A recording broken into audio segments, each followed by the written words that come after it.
I'm Albert Ramirez. This is my audience, my last final speech.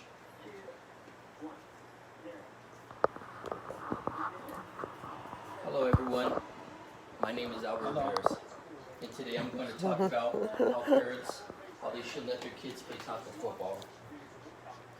Those who started playing tackle football before the ages of 12 suffer more behavior, cognitive, and emotional problems than those who started playing at the age of 12.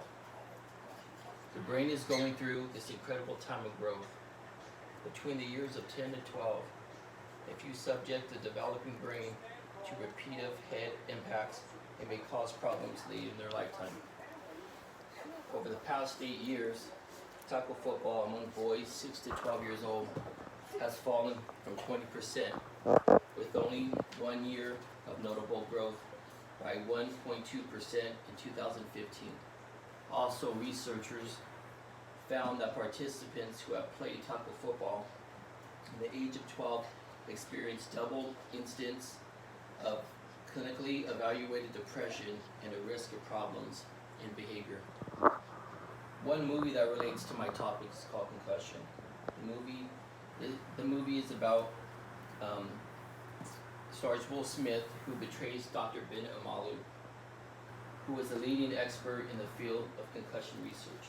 Dr. Amalu argues that parents shouldn't let their kids play football or any high-impact sport before the age of 18.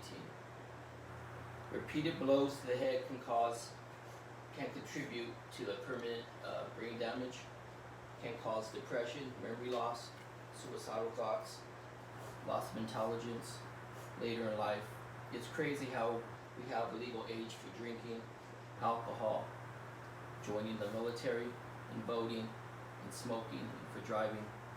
But we must have the same when it comes to protecting the main organ that defines who we are as human beings. Thank you. And this is my visual. I like it. Huh? I think this is the best one yet. This is my visual aid, contact sports and persuasive parents. Should parents allow their children to participate in contact sports?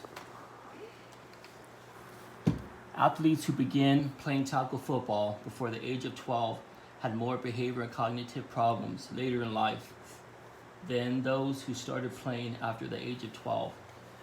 New findings from long-term study conducted by researchers at Boston University are likely to add our debate over when or even if children should be allowed to participate in tackle football.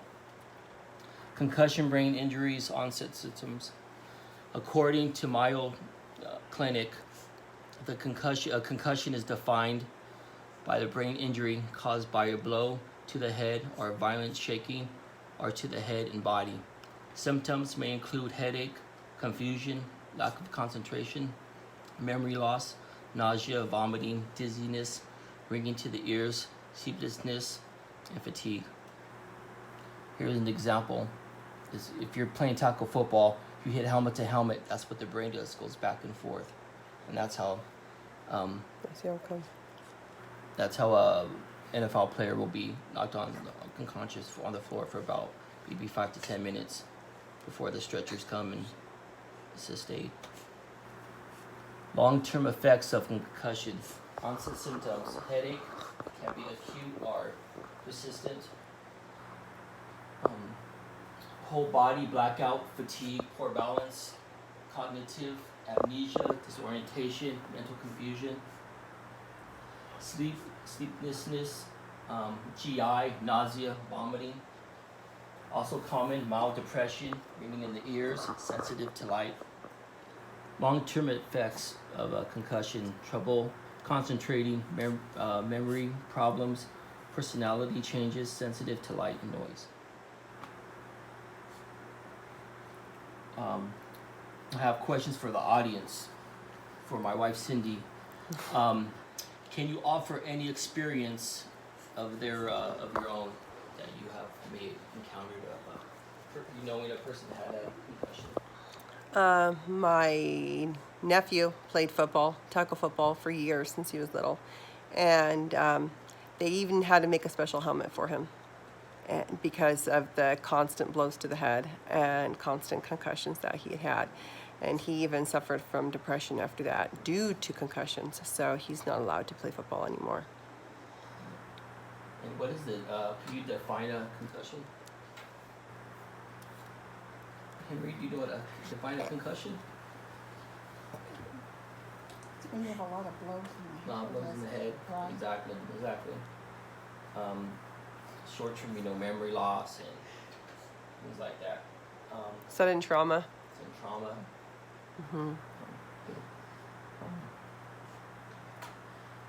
And my references, concussions. The first reference, how they can affect you now and later. The second one is new findings on concussion in football's youngest players.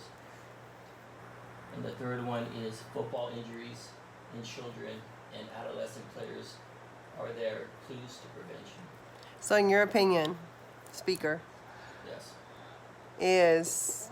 would you recommend, let's say, football for adolescents? I wouldn't, if it was maybe high school, like you said, the age of 18 is because the brain is still developing at that stage, the early stages of from 6 to 12, and that's where you get your Pee Wee football, and I wouldn't recommend it to anyone if they're going to go to How about boxing? Boxing has constant blows to the head as well. boxing. I wouldn't. And they're adults too.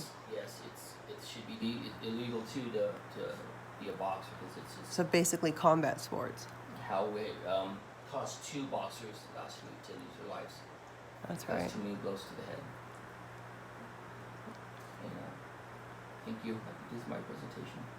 Thank you. Thank you.